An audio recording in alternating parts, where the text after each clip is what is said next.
Hello. Welcome back or welcome for the first time. Yeah, and maybe possibly, hey, haven't seen you in a hot minute, if that applies. It has been a minute, but life. Yeah, It and happens. it happens. It's Life be okay. But we're here now and we have some really awesome stories to read to you, though. And actually, with some time off, we kind of got all our ducks in a row, and we'll be starting a series, each of us starting a series. So we have some really awesome content over the next few episodes. Speaking of series, we are actually working on a new project as well. We are going to be covering SCPs for a little bit as a Yeah, little bonus series. We're working on that right now. It's in the works. you So make guys, you guys will be so proud of Audie because she has done fantastic work with her notes. I did notes. Um, yeah, she really has. Like she wrote them out and then typed them up. I did. Impressive. It's a lot for So me, okay? yeah, I just be winging it. it's okay. I'll be winging it. Listen, But I think I'm going to be starting tonight. I am starting a series. It is a three-part series for me. So this will be through the next three episodes because each part's pretty long and I don't want to overwhelm y'all with too much at once. yeah. Also, I think you said it was by Drunken Swordsman, who I know Yes, and remember is a fantastic writer, one we've featured many times, and we'll probably, hopefully, be able to continue featuring, just because everything they do is so amazing. it is very good. Their credentials will be in the show notes as usual. Make sure you go check them out on Reddit. I'm But ready. yeah, we've got a couple of new authors coming up too within the next few weeks. So Oh, keep an eye out for that as well. true. Actually, not even the next few weeks. I think tonight even. Oh, We'll is yours have a too? new author. Yeah. I just have my people that I'm used to. My happy place. The good place in Reddit. All right. Well, I am going to be starting a series. This is going to be the first part, and it is I'm a deep sea scavenger. There's something in my friend's diving suit. So, are you ready? Ooh, that sounds right up my alley. I love like deep sea horror type like sharks and stuff. Creepy. Ooh, right. That's my jam. I'm so ready. Let's go. All right. My name is Jonathan, though my friends call me John. I used to work as a deep sea diver doing government work until the accident. After that, no one wanted to hire me. A man with a criminal record working for the authorities? Give me a break. Not even private outfits wanted me. Life was hard for a few years. Money was tight. I spent a good few months without a roof over my head. Considered taking my own life. It was this desolate slump that my new employers contacted me. I won't bullshit you or drag this out. I work for a criminal ring operation out of Asia. I'm part of a crew they have whose only job is recovering things from deep sea whenever they tell us to. The things we bring up can be pretty much anything: evidence they don't want the authorities to find, merchandise lost in a shipwreck, even ancient treasure sometimes. I don't care what the job is, to be honest. I turn a blind eye to their more nefarious activities. All I care about is that they pay well. Yesterday, we were contacted with a new job. Details were sparse. A Chinese government ship had capsized in the middle of the Yellow Sea. For some reason, no rescue operations had been mounted, and the ship had sunk within an hour. There was something on board that our employers wanted: a sealed metal box, marked with several symbols in Mandarin I couldn't read. We were to reach it as quickly as possible, recover it, and get out before the Chinese government set their own retrieval mission. We reached the site around 5 p.m., just as the sun was going down. Our contacts in China said that we had about 4 hours before the authorities arrived with the equipment for a dive. 4 hours. That was an amazingly quick response time, considering they seemed fit to let the ship sink. We would have to be quick. Our man in the sea that day would be Thomas. He was a living legend in the criminal world, a veteran of hundreds of dives and dozens of daring recoveries and heists. He had more experience than the rest of us combined, so he was the obvious choice. I helped him gear up. Gone was the high tech equipment of my days working legally. No submersibles, one man subs, or guided robots. Back to the basics for us. Because of the depths we would be operating at, Thomas couldn't wear ordinary scuba gear. Instead, he had improvised modern iteration of the old style pressure suits. Those big bulky things you pump air to deal with the pressure of the seafloor. Unlike those, however, it didn't have to be connected to the surface with a long air tube. It also sported a radio link to the surface and basic life sign monitoring tools. The wonders of the 21st century, improving on some of the oldest gear in this field. You ready for this, man? I asked, making sure the seals on his massive round helmet were secure. This is a real deep one. Thomas grinned from behind the round faceplate. He beat his palms against the side of his helmet, amping himself up. Yeah, John, this'll be a cakewalk. We'll be back on land in time for lunch. I smiled. Thomas's bravado was contagious. Besides, he was right. For someone with his level of experience, this mission was nothing. I ran down the checklist of safety checks one more time and then, satisfied as I should be, patted him on the shoulder. Good luck down there, Tom. He smiled at me before turning around and stomping his way to the winch system on the side of our ship. It would lower him down to the seafloor and hoist him back up once the object was secured. I walked quickly down a flight of stairs into the bowels of the ship and made my way to a makeshift control room. My colleagues were already there.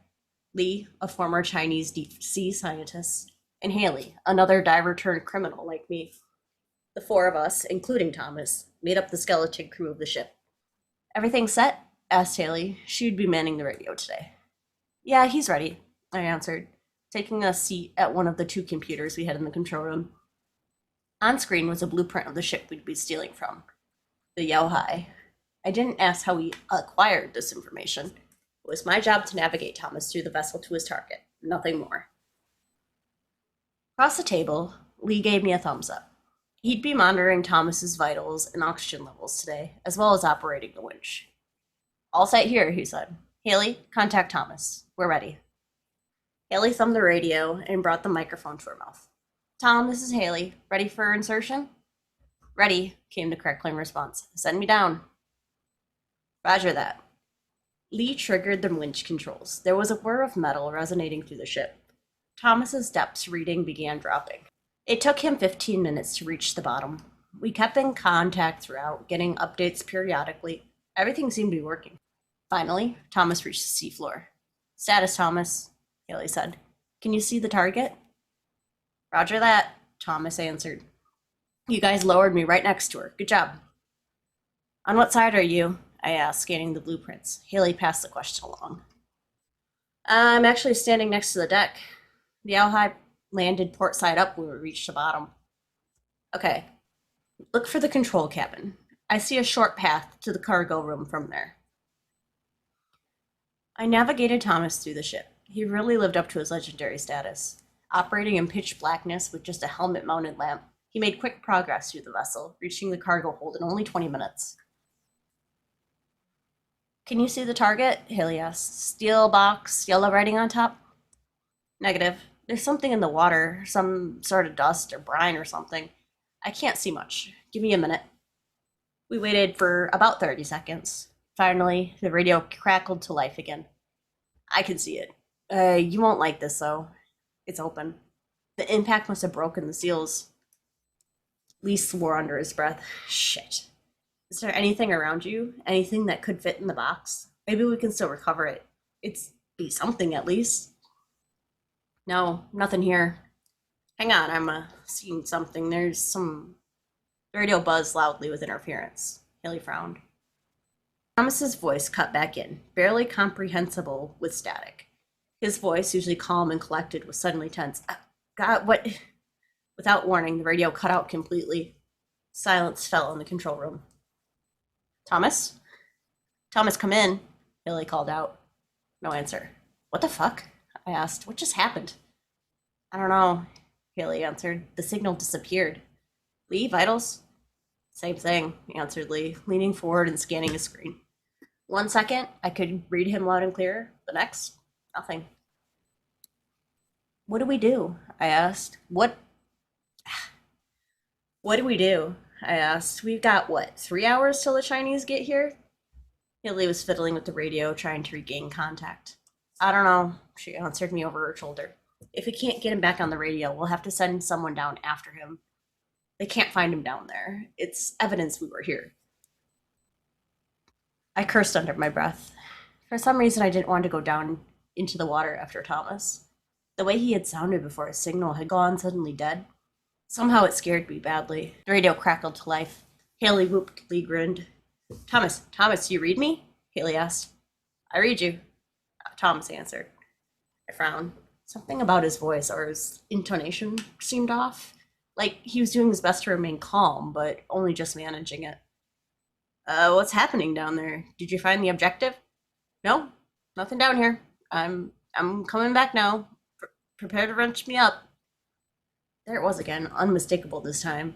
Thomas's voice had changed somehow. He sounded strained, afraid even. I looked at my friends. The grins they had been wearing a few seconds ago were gone. You hear it too? I asked quietly. Yeah, answered Lee. Is he all right? Thomas, this is Haley, my friend radioed. Everything good down there? You sound different. Yes, I'm fine, Thomas answered. He was lying, we could all tell. At the winch now. Hoist me up. Lee looked up at us. After a second's hesitation, I nodded. He triggered the winch controls, and the grinding of machinery filled the ship. We waited in silence, the air ripe with unease. Thomas was acting strangely, that much was clear. He denied it, but we could all tell from his voice. Lee looked up from his computer. His vitals are elevated, he said. His heart is beating way too fast. When did it start? I asked, leaning over to take a look. Ever since we reestablished contact. Since then, it's been 30% above the normal for a diving suit like this.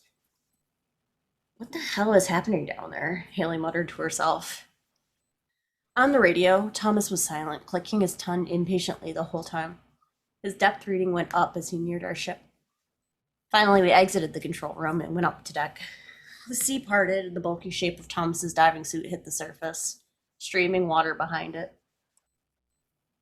The winch raised him up over the deck, and then lowered him to his feet. I started forward to help him remove the helmet, but Thomas took a step back.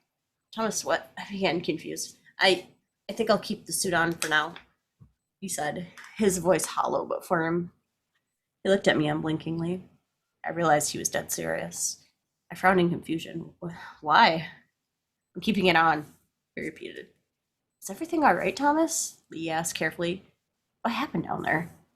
Thomas was silent for a split second, almost imperceptibly. Nothing, he answered finally. The objective wasn't there. Must have been destroyed with the ship sank. Just an empty box. I cursed. This was bad. Our employers would not be happy about this. Lee moved forward toward Thomas, hands outstretched to the diving suit's helmet. Come on, man, let's get you out of that. No! Thomas snarled, pushing Lee back with a shove. His face was twisted in an expression of anger mixed with desperation. A chill ran down my back. Thomas pushed past us and stomped across the deck, heading down the stairs into the bowels of the ship. Lee, Haley, and I glanced at each other. What the hell is he doing? Lee asked finally.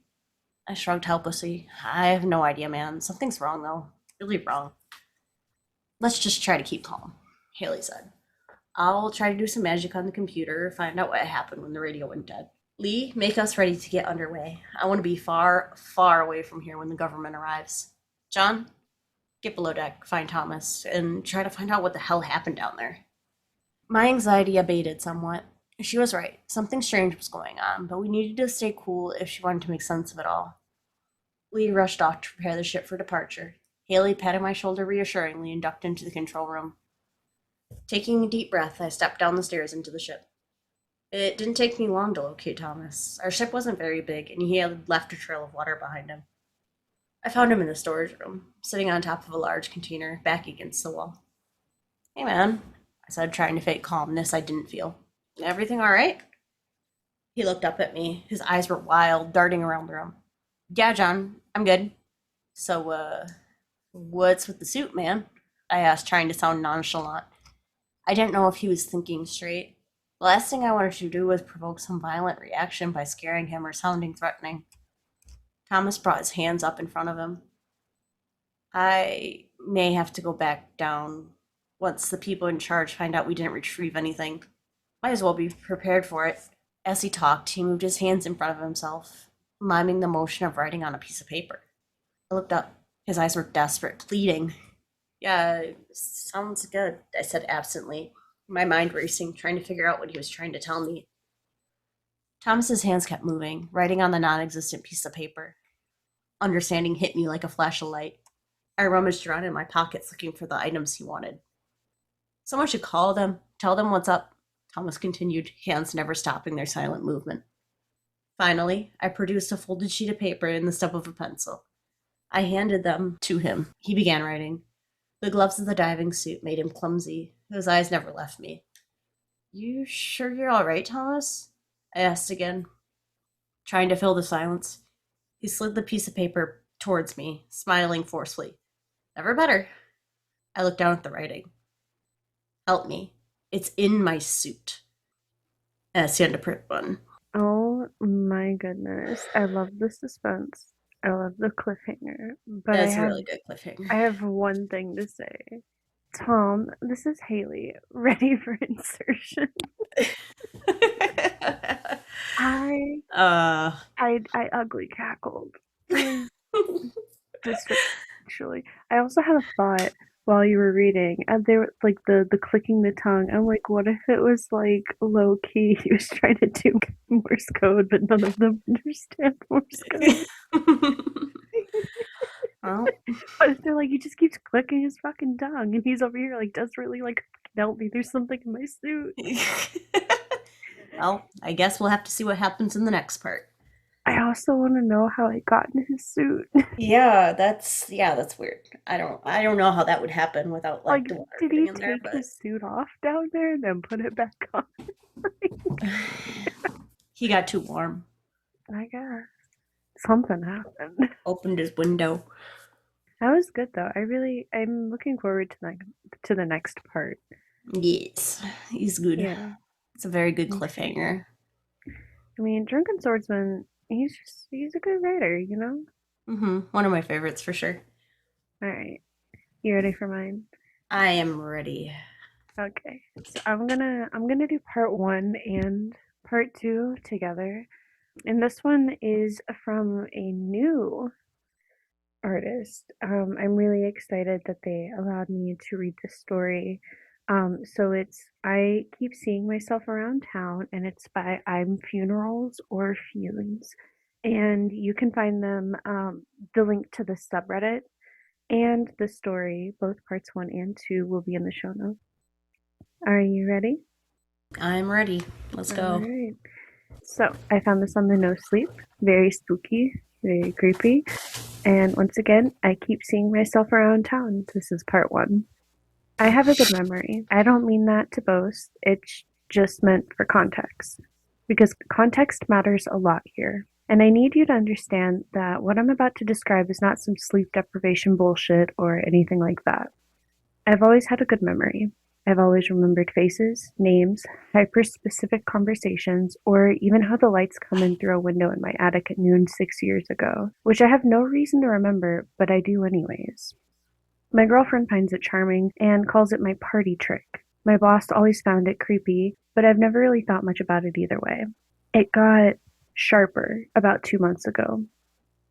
I'm not sure how else to describe it. Something like sharper or cleaner or more tuned in, I guess you could say. Like, I'd walk into a room and remember every previous time I'd been in that room, and with such clarity that it made me feel like physical. I started remembering dreams I'd had years ago and remembering the names of kids I went to elementary school with, kids I hadn't thought about in damn near 20 years, their faces arriving fully formed and detailed in my mind at random moments during the day.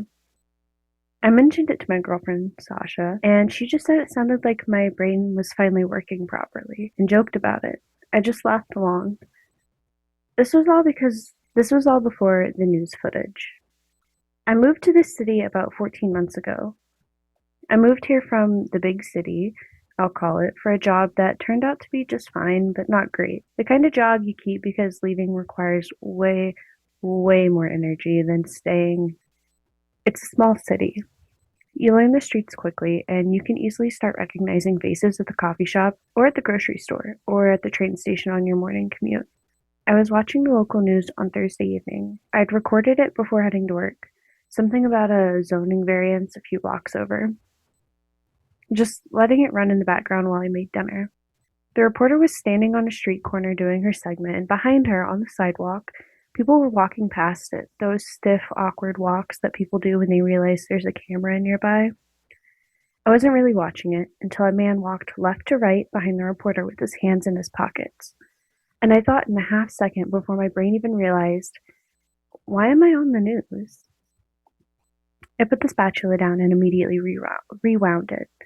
The same face and height, the same dark coat that I own and did not wear that day because it was in my closet with a coffee stain on the sleeve I hadn't gotten around to cleaning.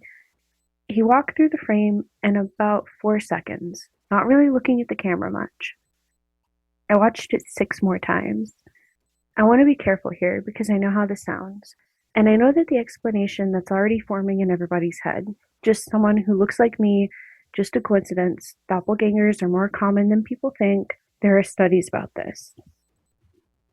Somewhere in the world, some people share your face, and occasionally, one of them ends up in the background of a news segment. I know, I had thought the same thing. The thing is, though, and I need you to stay with me here, my memory does not allow for much uncertainty. I know my own face.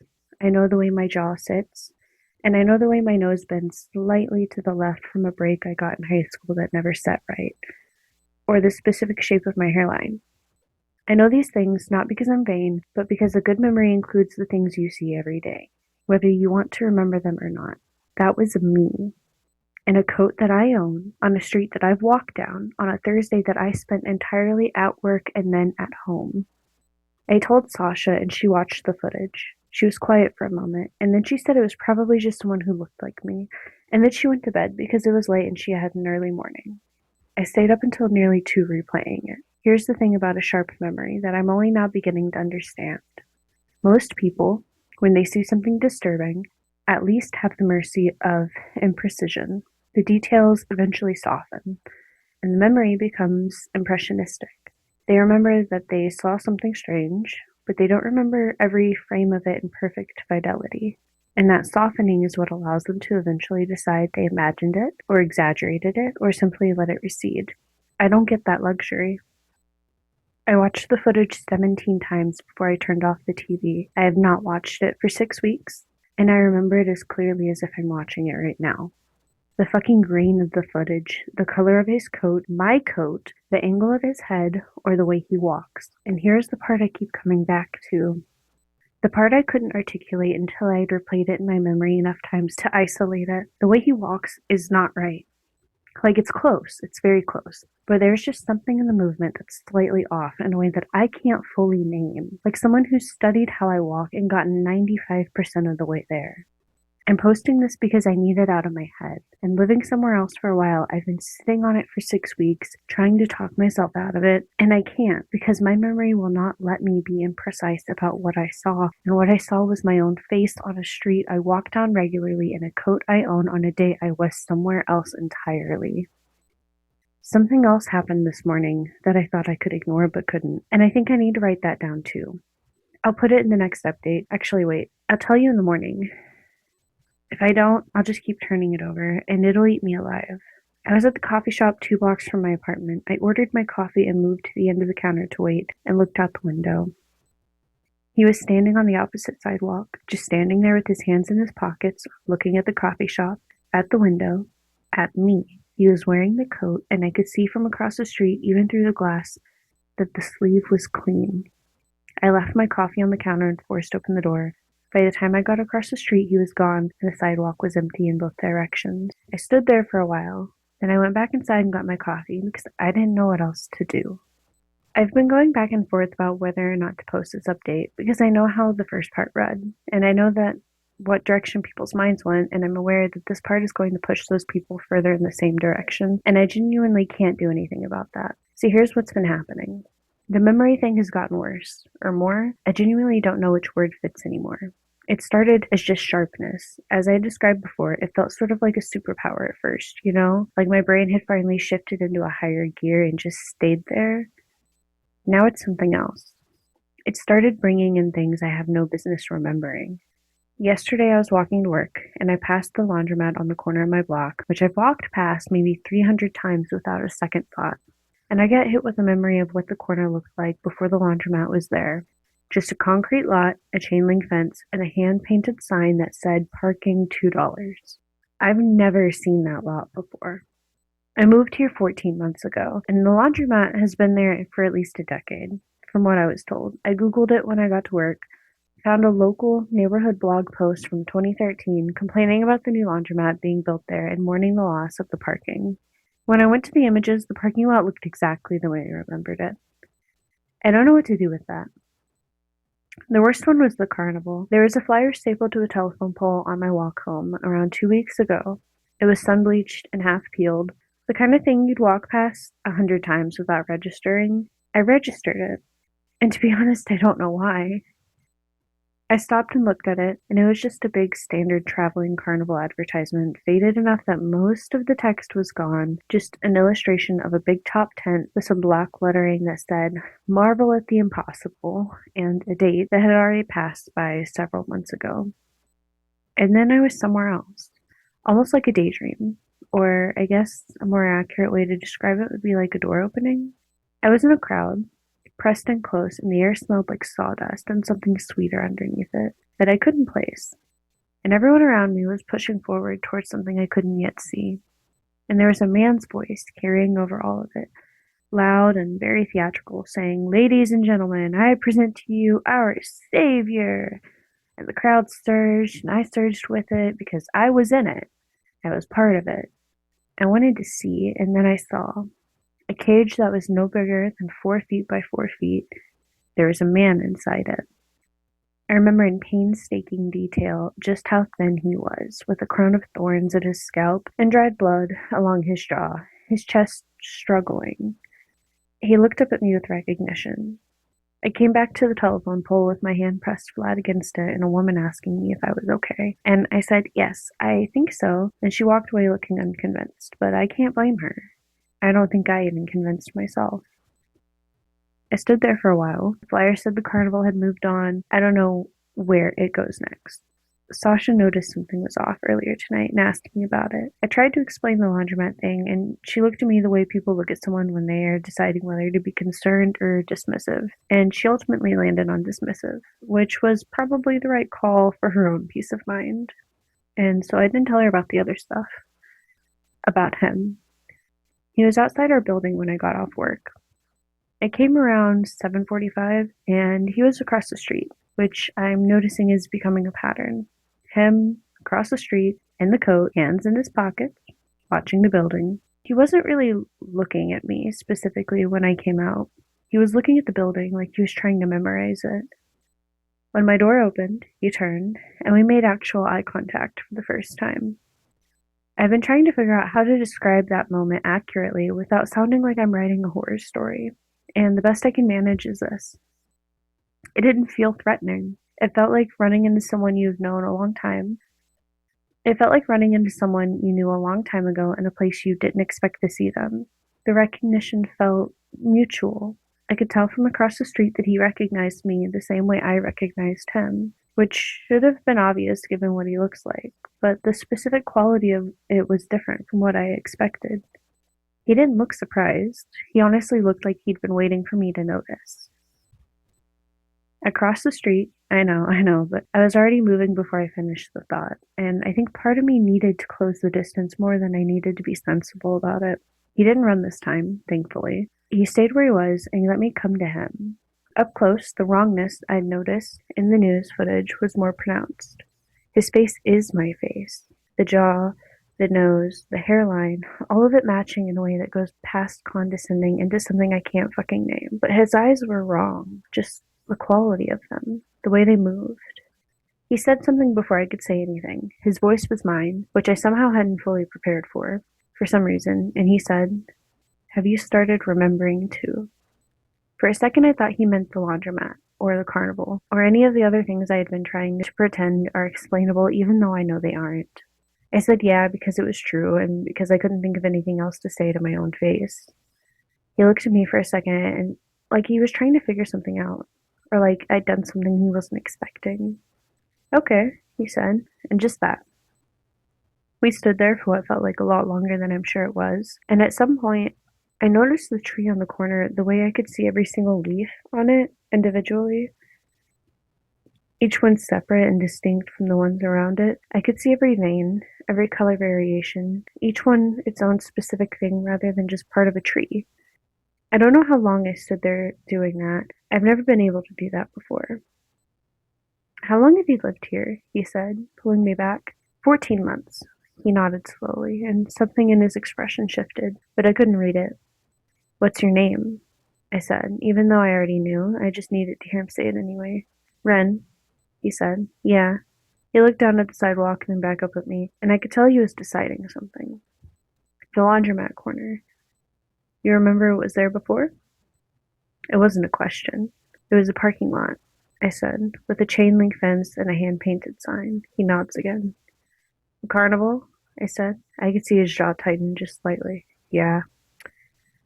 What is that? What the fuck is that memory? I don't know, he said. And the thing that got me was that it honestly sounded like he meant it, as if he'd been sitting with the same question and hadn't gotten anywhere either. I wanted to ask him 100 things. I had a whole list in my head on the walk across the street, but standing in front of him, in front of myself, whatever every question, it felt too large to start. Are there more of us? I asked, because that felt like the one that mattered most. He looked at me for a moment, and his eyes moved past my shoulder. I turned around. Across the street, maybe 40 yards down, a man was standing completely still under a streetlight that kept flickering on and off like it couldn't commit. In the same coat, with his hands in his pockets. My stomach dropped. When I turned back, the other Ren was already a few steps away, moving down the sidewalk. Hey, I said. Hey, wait, I know, he said, without turning around. I know. And then he was gone around the corner. And I was standing alone on the sidewalk with whatever that was across the street still watching me. I didn't go after him. I looked back across the street. The third one hadn't moved. He was just standing there looking at us, well, at me, with an expression I couldn't read from that distance. A car passed through the intersection, and when it cleared, he was gone. I stood there for a while. Then I went home and told Sasha work was fine, made dinner, and tried to let everything go flat again. Around 11, I went to the window for no reason I could explain. Halfway down the block, on the opposite sidewalk, someone was standing with their hands in their pockets. He was facing the building. That is the end of part 2, and I hope you enjoy and can't wait for parts 3 and 4. I don't even have a theory. I was like, oh, maybe it's this. And then you'd say something else. I was like, well, no. Okay, I guess not. I got nothing. That's Not kind of even how a I theory. felt.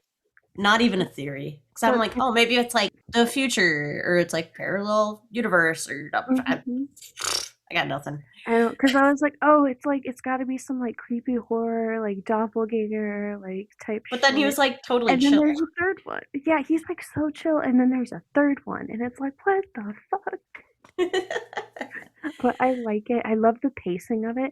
The writing of it honestly felt like I'm reading things I've thought, and it was so good, and I It really was enjoyed it.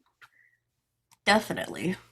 Yeah, I think I really am looking forward to reading this parts 3 and 4 next time. hmm All right. But Well, yeah, I think we do have to wrap it up there this time. But as always, all of the links, all of the credit will be down in the show notes. So please go check out Drunken Swordsman on Reddit and ImFuneral, aka Funes. Please, please, please. They did such wonderful, wonderful jobs. and if you are listening or watching on YouTube, make sure you like, leave us a nice little comment, tell us what you thought of the Yeah, stories. yeah. Subscribing helps out a lot. Also, same for Spotify. If you happen to be one of our Spotify listeners, please make sure, if you aren't already, follow and let us know what you think. Oh, and you can also join our Discord. Yes. Yeah. Yes. Many things. All of the socials. Ah, yes. All right. Well, I'm definitely looking forward to the next ones, and I will see you all there hopefully. Yep. Stay spooky. Bye. Bye.